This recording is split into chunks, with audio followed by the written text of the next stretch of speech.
24 మార్చి యొక్క విశిష్టత మనం చూసుకుంటే ఈ రోజున వరల్డ్ ట్యూబర్క్లోసిస్ డే. సో ప్రపంచ క్షయవ్యాధి దినోత్సవాన్ని నిర్వహించుకుంటూ ఉన్నాం. ఈ రోజున ప్రపంచ దేశాల్లో ఉన్నటువంటి ఈ టీబీ పేషెంట్లకు చేయూతనివ్వడం, మెడికల్ ఫెసిలిటీని అందించడం, అదేవిధంగా టీబీని భారతదేశంలో ప్రపంచ దేశాల్లో లేకుండా నిర్మూలించడానికి ఎటువంటి కార్యక్రమాలు తీసుకోవాలి, ఇటువంటి మెడికల్ ట్రీట్మెంట్స్ని ఇవ్వాలనేటువంటి ఆస్పెక్ట్స్తో ఈ రోజున అవగాహన కార్యక్రమాలన్నీ కూడా నిర్వహించడం జరుగుతుంది.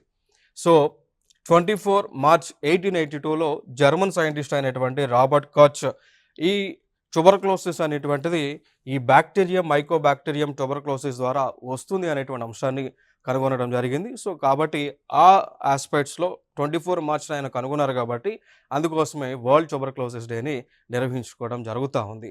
సో దానితో పాటు భారత ప్రభుత్వం కూడా 2025 లోపు భారతదేశంలో ట్యూబర్క్లోసిస్ అనేటువంటిది లేకుండా చేయడం జరిగింది. అసలు యాక్చువల్ టార్గెట్ వచ్చేసి 2030 ప్రపంచ దేశాలు టార్గెట్ పెట్టుకుంటే 2025 కల్లా భారతదేశము టీబీ యొక్క వ్యాధిని భారతదేశంలో లేకుండా నిర్మూలించడం జరిగింది.